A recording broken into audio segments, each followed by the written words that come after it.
asalaamaaleykum mbokk yi ñi ngi am mbégte di leen dalalaat seen xibaaru météo fan yi weesu jot nañ nemmeeku tekkaaral ci jaww ji rawatina nag ci boori bëj gànnaar ak diggu réew mi waaye ci guddi tey gile ak fan yi di ñëw ñu ngi séntu ay taw yooyu xam ne nag dana tàmbalee ci boori bëj Saalum ci maanaam Casamance Kédougou jàpp diggu réew mi ci guddi tey gile waaye itam ëllëg ci alxames bi boori bëj gànnaar nag foofee tekkaaral lañ fay gën a nemmeeku diggu bëccëg gi sax dana tàng lool ak jant bu fi fës mbokk yi bu ñu jàllee ci leeral xibaar yooyu le suñu animation satellite mi ngi ñuy wan asamaan soo xam ne dana leer ci boori bëj gànnaar ak yenn goxu diggu réew mi waaye ay niir yoo xam ne nag dana wàlliyaan dugg ci boori bëj Saalum ak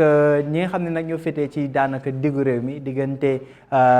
Bawol bi jëm ba Sine Saalum ci guddik tey gi le waaye tamit ëllëg mbokk yi sax bu ñu xoolee ci prévision guddik tey gi le ñi ngi séntu ay taw ci daanaka guddik tey gi le jëm nag ba ëllëg ci bërset bi ci diggante Ziguinchor Sédhiou Kolda maanaam boori Casamance waaye tamit ca boori Kédougou jàpp Tambacounda jëm ba boori Bakel taw yooyu nag mooy boori bëj Saalum ak penku waaye tamit ay taw yu ñu séntu ca diggante Fatick Kaolack ak boori Kaffrine ci guddik tey gi le asamaan si nag dana bëri niir di ko dalee Ndakaaru Mbuur jëm Fatick ak Diourbel foofee nag mën nañ faa nemmeeku ay wis-wisal ci guddik tey gi le jëm ca boori bërset asamaan si nag dana leer bu baax tuuti niir dana doxantu ca boori bëj gànnaar waaye asamaan su leer lañ fay nemmeeku rawatina diggante Ndar jàpp Louga ak boori Matam température yi nag dana wéy di kawe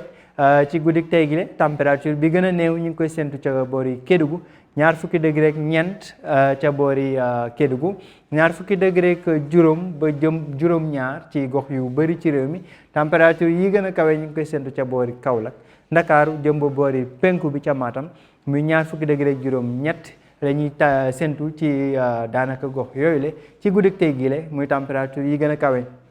mbokk yi ëllëg asamaan si dana wéy di dal ci boori bëj gànnaar jant bi moo fi gën a fës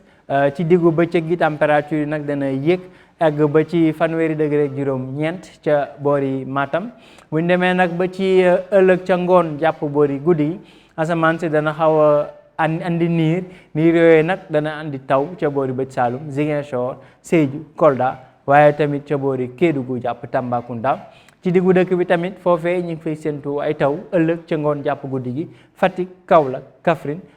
muy daanaka ci boori Sine Saalum ak ay niir ca boori Diourbel Mbuur jëm nag tuuti ca Ndakaaru foofee nga xam ne asamaan si dana fa xaw a gën a dal fanweeri degré ak ñeent jëm ba fanweeri degré ak juróom-ñett la ñuy séntu ci gox yu bëri ci réew mi température yi gën a néew nag ña ngi koy séntu ca boori Casamance jàpp Kédougou fanweeri degré ak ñaar ba fanweeri degré ak ñeent diggante Ziguinchor jëm ba Kédougou fanweeri degré ak ñeent tamit ca boori Petite Côte bi jëm ba boori Grande Côte maanaam ca diggante Mbuur jàpp Ndakaaru ba boori Ndar bu njëmee nag ba dugg bi ci biir dëkk bi foofee température yi dana xaw a gën a kawe fanweeri degré ak juróom-ñaar ba juróom-ñett ci diggu réew mi jëm ba boori penku foofee nga xam ni Matam mooy température bi gën a kawe danañ ko séntu ca Matam fanweeri degré ak juróom-ñeent mbokk yi ci tënk rek